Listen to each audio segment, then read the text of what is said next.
Hi mga mare, for today's video, kagagaling ko lang ng ukayan, tapos dumiretso na agad ako dito sa bahay para malinisan niya itong mga puppies. At tingnan nyo naman, malalaki na agad sila. Magwa 1 week na nga sila nito at syempre hindi na maiwasan ng sobrang lilikot nila at nagugulo na din nila yung kanilang mga sapin. So, diba? Yakap-yakap, napaka-cute mga mi. Tapos nagkakabalahibo na din yung tenga nila. Oo mga mi. Nanaginip pa nga itong isa yata na dumededisi niya. Diyos me, hanggang panaginip. Laban-laban tayo dito mga mi. Nakadila lahat yarn. Ako lang ba o isa din kayo sa nababahunguhan sa mga hininga ng mga tutang ari? Yes, mababango. After ko nga maglinis ay naglalambing naman si Sky sa kanyang daddy at tingnan mo naman mga mi, humahapon siya at damang-dama nga daw ni husband yung daddy ni Sky. Diyos me. Nasabi ko naman sa inyo may baby na yan pero baby pa din yan. O di babe. Wari ko bang hihingi na siya ng tulong na daddy, help me. O di ba pasampa na siya dyan mga mi makyas. Ayaw nga niyang paawat dyan dahil gusto talaga niyang magpabuhat. Hindi naman po pwede kasi malaki na nga siya. O di babe, hirap na hirap naman yung kanyang tatay. Nagabihan habang patulog na kami mga mima ay nag-brown out naman at ito ang naging ganap. Diyos me, kaiingay nung mga daga nung mga tuta.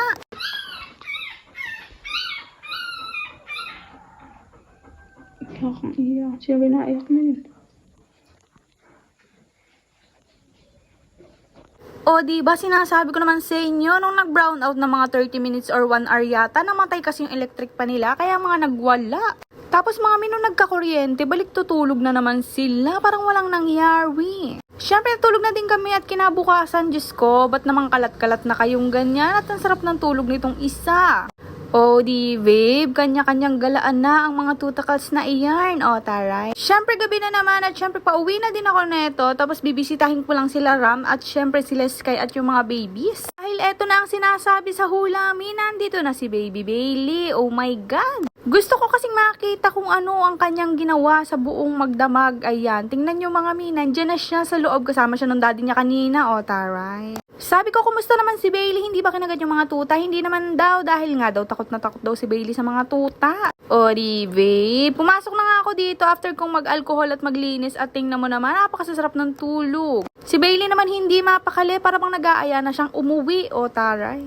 Pakiramdam ko sa lagay na yan, hindi siya mapakali dahil uwi na siya na natatakot siyang hindi niya maintindihan. O diba? Napakalikot niyan mga mimakes. Pinasok nga ni Hayden dito at tingnan mo naman ang ginawa. Inimoy-amoy niya ng ganyan, sininghot-singhot ang mga pupukels. Oo, ganun. Kaya nga pala niya inaamoy yung kulay violet na tela na yan, Mi. Kasi dyan nanganak si Sky noon, yan yung pinangsapin namin. O taray.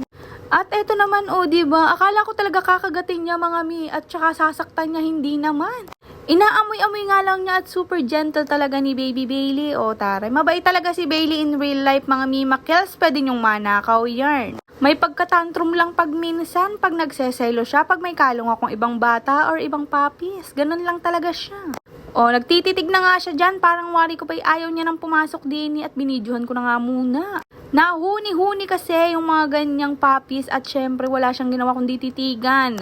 Pakiramdam ko nga ay napuyat siya sa pagbabantay sa mga pamangkin niya dahil mga mimakels dito sila natulog ng daddy niya at ako naman ay natulog sa resto. Umalis kasi mga kapatid ko at syempre walang maiiwan doon kaya sinamahan ko muna sila mama dahil nga ako ang naatasang kasama nila for tonight. O diba? Wala mo nang magbabantay for today's video. Ayan na naman si Baby Bailey. O di babe, for the amoy-amoy muna yung ganyan. Hinayaan ko nga lang na makilala niya at maamoy-amoy nga muna niya ang mga puppies nang masanay na siya. Mga mimakels, first time po niyang makakita ng baby puppies. Oo. Akala ko nga magugulat siya dyan pero hindi naman. Kaunti lang daw. O di babe. Iwanan ko na din sila at umuwi na din ako. Pumunta na rin ako ng resto para naman doon na matulog. Kasi may internet doon mga mi. Tsaka walang kasama sila mama.